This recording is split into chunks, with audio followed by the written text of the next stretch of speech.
Hey, I'm Elliott, and in this episode, we're going to take a look at the problems and promise of one of the most common strategies in the artist studio, material transformation. Material transformation is the process by which an artist attempts to transform and compel perception through the translation of an object from an expected material into an unexpected material.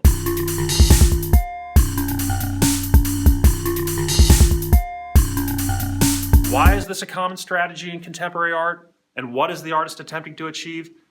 That's the subject matter of episode 33 of Studio Practice. Let's start with an obvious and archetypal example. If you sensitize yourself to the strategy of material transformation in contemporary art and design, you'll begin to see it everywhere. The artist Tara Donovan leverages the strategy of material transformation to powerful ends. Quote, employing mundane materials such as toothpicks, straws, styrofoam cups, scotch tape, and index cards, Donovan gathers up the things we think we know, transforming the familiar into the unrecognizable through overwhelming accumulation. Unlike the example that we just saw from Tara Donovan, this is an example from my own work that, among many other strategies, attempts to utilize the process of material transformation from strictly graphic language into a fetishized material object. In the strategy of material transformation, the artist seeks to shift perception in the viewer through the translation of an object into an unrelated material. In the most effective forms of this work, the distance between the source object and its new material is important. The greater the distance of translation, the more pronounced the effect.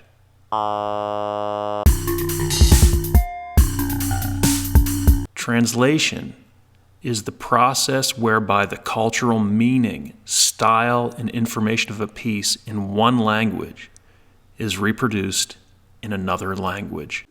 The absolute simplest way to understand what I'm referring to is to think about what the Malcolm Gladwellian blogger, writer Jonah Lehrer had to say in his essay, Why Does Beauty Exist?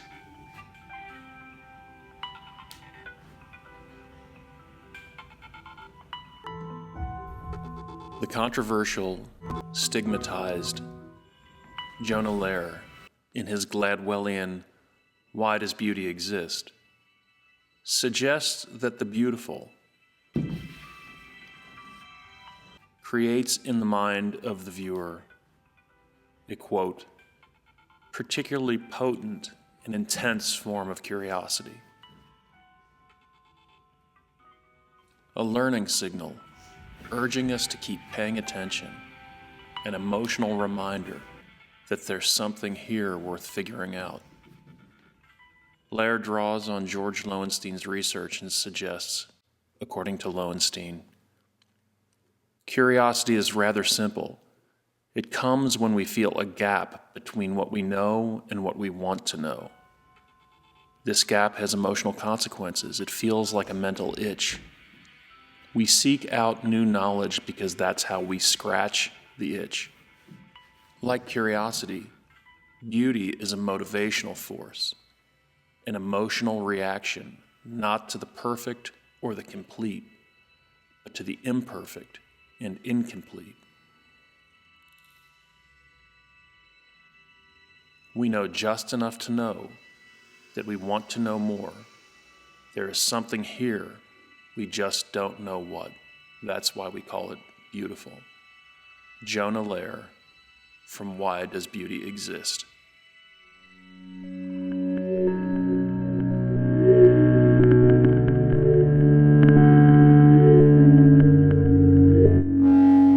Maybe the most effective lens through which we can come to a deeper understanding of work that utilizes material transformation as a primary strategy is through the aesthetic philosophy of Arthur Schopenhauer. For the philosopher Arthur Schopenhauer, human existence is governed by, is ruled by desire This willing and ever-present craving is the cause of suffering and pain. In Schopenhauer's aesthetics, a temporary respite, an escape from this pain is possible through aesthetic contemplation. The successful aesthetic experience is one that temporarily short-circuits this cycle of desire, allowing for momentary freedom. Creates in the mind of the viewer a particularly potent and intense form of curiosity. In both of the examples shown, in both Cave and Donovan, we find an example of overwhelming scale and an accretion of materials with material transformation in order to achieve Schopenhauer's aesthetic experience, in order to achieve that effective short-circuiting of the cycle of desire.